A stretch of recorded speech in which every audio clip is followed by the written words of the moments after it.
Hi guys, मैं हूँ आपकी दोस्त प्रज्ञा और आप देख रहे हैं प्रज्ञा की पुकार।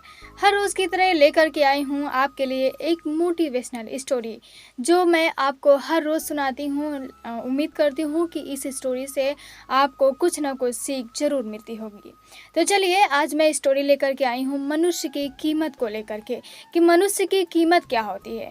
बहुत लोग होते हैं जो अपनी कीमत आंकने के चक्कर में बर्बाद हो जाते हैं। तो अपनी कीमत उस वक्त मत नापिए जिस वक्त आप किसी भी लेवल पर नहीं हैं, वरना फिर आप उसके चक्कर में बर्बाद भी हो सकते हैं। तो चलिए कहानी की शुरुआत करते हैं।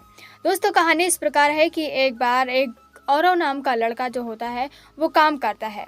उसके पिता जो होते हैं उसके लोहे की दुकान होती है और वो वहीं पर उस अपने पापा के साथ काम करना शुरू कर देता है, वहीं पर काम करने लगता है।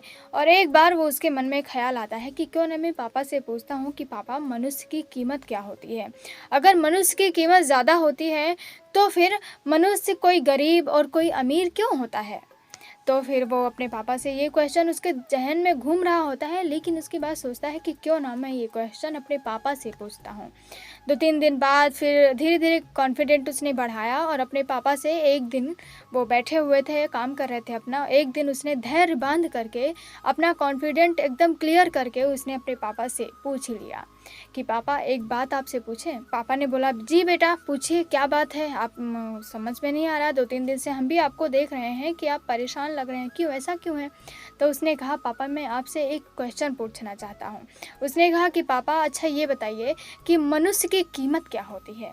ये क्वेश्चन सुन करके उसके पापा जो होते हैं वो एकदम से अचंभित हो जाते हैं, परेशान हो जाते हैं कि अरे मेरे बेटे ने इतना बड़ा क्वेश्चन कर लिया, इसकी क्या कीमत होती है, मनुष्य की क्या क्या कीमत होती है। तो उसने अपने बेटे से कहा कि बेटा, मनुष्य की कीमत आंकने के चक्कर में मत पड़ो, नहीं फिर तुम बर्बाद हो सकते हो। तो उसने कहा कि क्यों पापा, ऐसा क्या है। तो उसने कहा, अच्छा तुम स्टोर रूम में जाओ, तुमको मैं समझाने के लिए एक उदाहरण देता हूँ, एक एग्जाम्पल देता हूँ। तुम पहले जाओ स्टोर रूम में और जो सबसे बड़ी सरिया हो उसको लेकर के चले आओ। वो गया, सबसे बड़ा लोहा, सरिया का मतलब होता है लोहा, वो लेकर के आया। और फिर उसके पापा पूछते हैं कि बेटा अब बताओ, इस लोहे की कीमत अगर मैं ऐसे बेचूं तो क्या होगी। उसने कहा बस पापा होगी 500-600 रुपये। तो उसने कहा अच्छा, अगर मैं इस सरिया को छोटे छोटे टुकड़ों में काट कर इसकी कील बना दूँ तो फिर इसकी कीमत क्या होगी। उसने कहा कि पापा इसकी कीमत, फिर थोड़ा सोच समझ के उसने बोला कि शायद हो सकता है कि 1500-1600 रुपये। तो उसके पापा ने कहा अच्छा एक बात बताओ, अगर मैं इस कील के टुकड़े को स्प्रिंग बना दूँ तो इसकी कीमत क्या होगी। तो उस लड़के के ने कहा कि पापा इसकी कीमत तो बहुत ही ज़्यादा होगी, बट आप इस सब तरह से हमको क्या समझाना चाहते हैं। तो उसने कहा बेटा, इसी तरह मनुष्य की कीमत भी इसी तरह नापी जाती है, क्योंकि मनुष्य जिस लेवल में इस टाइम है उसकी कीमत उस टाइम मत नापिए, क्योंकि आप खुद समझ में नहीं आएगा, आपको खुद समझ में नहीं आएगा कि आप कर क्या रहे हैं। लेकिन जब वो अपनी ऊंचाइयों पर पहुंच जाता है तो उसकी कीमत बहुत ही ज़्यादा हो जाती है।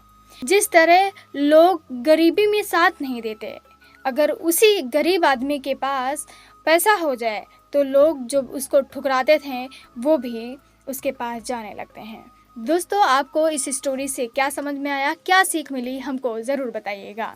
इस स्टोरी का मतलब ये है, इस स्टोरी की सीख जो है वो ये है कि कभी भी अपने आप को एक छोटे से या फिर अपने लेवल के पहले नहीं नापना चाहिए। हमेशा कुछ बनने के बाद ही अपने आप को नापना चाहिए, अपने आप को आंकना चाहिए कि मनुष्य की कीमत क्या होती है। उम्मीद करती हूँ ये स्टोरी आपको पसंद आई होगी।